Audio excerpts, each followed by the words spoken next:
Whenever the government editorializes about religion by putting religious symbols or phrases on government property, it justifies in people's minds this climate of bigotry, hostility, intimidation, intolerance, and discrimination against non-Christians in general and against atheists in particular. That's why I campaign for government neutrality about matters of faith.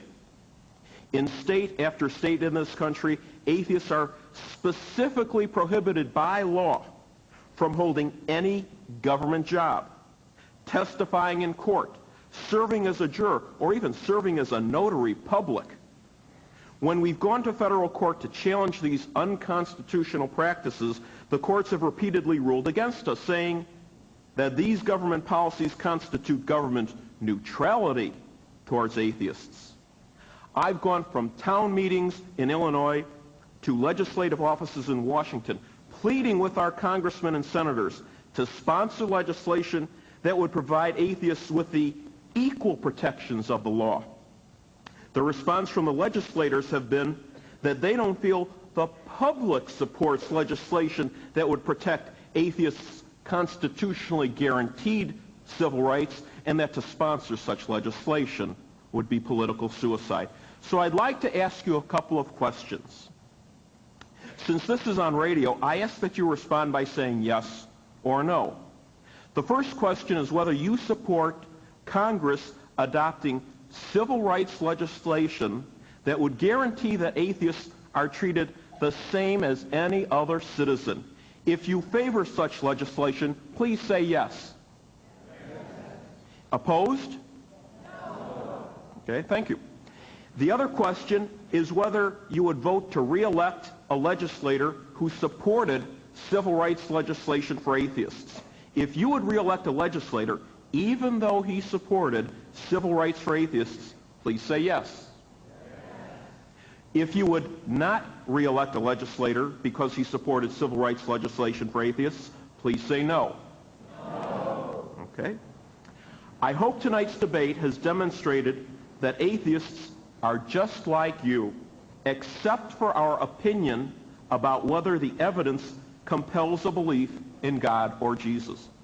I also hope that our elected officials will support civil rights legislation that would provide the equal protections of the law for atheists.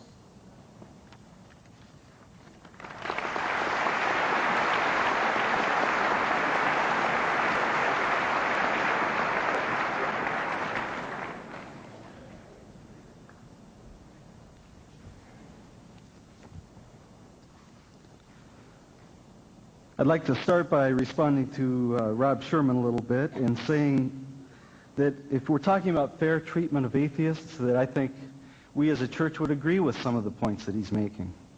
In fact, this church has as part of its credo that all people matter, regardless of gender, race, or belief system. I could even show you a few Bible verses along those lines, Rob, if you'd like to see some. However, I think you missed, Rob, the point of the debate, because this was not supposed to be a political discussion.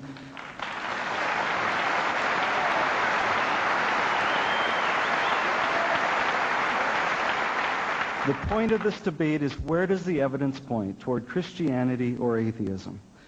And before we go on to the next subject, I'd just like to put it on the record that the group that you're a part of, Rob, the American Atheists, likes to portray itself as a benign organization that is trying to defend atheists who get all beat up for the infringement of civil rights and so forth. But I'd just like to point out that the American Atheists are known for verbally mocking and ridiculing the Church of Jesus Christ. The American Atheist magazine is known for promoting products like this one out of their magazine, where you can buy bumper stickers that say things like, Jesus Christ, super fraud, save you, God can't even cure acne. And it displays a bumper sticker that says, Jesus is lard. You know, playing on Jesus is Lord, it says Jesus is lard. They even promote a Christmas card with a picture of Santa Claus being crucified on a cross. And the inscription says that Santa died for your presence. In fact, the founder, Madeleine Marie O'Hare, was quoted in the Saturday Evening Post saying, "I want to walk down any street in America and not see a cross or any other sign of religion." And just tonight, Frank Zindler said, "Let all these groups, religious groups, get up and obliterate each other. It'll make my job a lot easier." This does not sound to me so much like a goal of separation of church and state, as much as the elimination of the church altogether.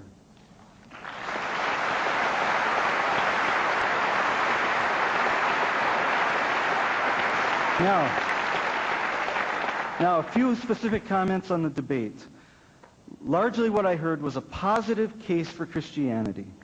I heard Dr. Craig present evidence that was philosophical, first of all. Under the philosophical heading, he presented evidence that the origin of the universe and the evidence there points toward Christianity, that the design in the universe points toward the intelligent designer that is discussed in the Bible, and that moral values have their foundation in the God of the Bible. Secondly, he gave historical evidence to show the reliability of the basic historical narrative in the Bible, as well as the evidence for the life, death, and resurrection of Jesus Christ.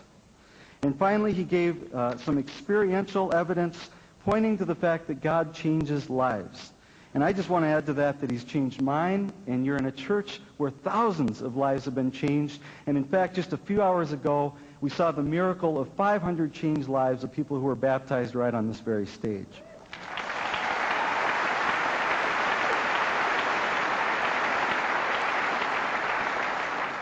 What I heard from Mr. Zindler was largely a denial of the positive case that Dr. Craig presented. And that is in spite of the fact that he signed up for a debate titled, and he knew the title, Atheism versus Christianity, Which Way Does the Evidence Point? Where does the evidence point? He signed up for a debate that said, I will give positive evidence for my case. Largely, I did not hear that.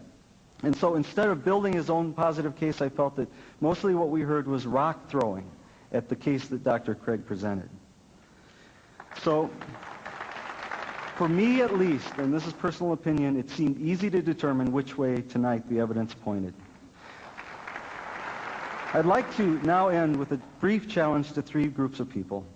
And it's based on a verse that I think we can all agree on, 1 Thessalonians 5:21, that says, "Test all things, hold fast to that which is good."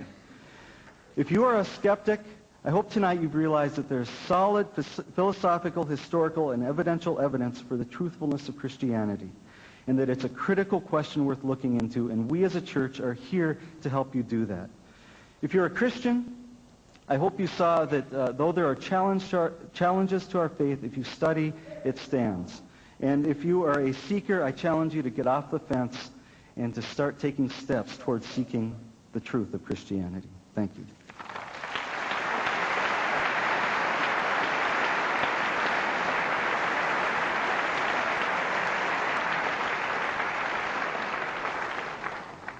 Okay, we're going to have an opportunity in a few minutes for you to ask questions. We're going to have a certain number of people have an opportunity to ask questions of Dr. Zindler or Mr. Zindler or Dr. Craig. And before we do that, though, we want to take a vote on which way the evidence did point. Now, if you didn't get a program that has a ballot in it, if you want to raise your hand, an usher will give you one. Don't take a second. Just because this is Cook County, just keep it on the up and up. Now, it's very important. Okay, it's okay to hiss me, right? Fine. Okay. It's very, very important. Please listen carefully to this. We are not asking you what you believe in this vote. What is the question? You see it on your ballot on the third panel of the inside of your program. This is the question. Based on the evidence you heard during tonight's debate, which side do you believe presented the most compelling case? That's the question. Okay, so let's start over here. Dr. Craig, if you were Mr. Zindler, how would you reply to the following? Would you agree with a statement such as child pornography is immoral, even though morality cannot be proven scientifically in a laboratory experiment? And if so, what is the genetic source of morality if we humans have descended from apes? one of the things that has disturbed me most about this debate this evening is the allegation that what I'm arguing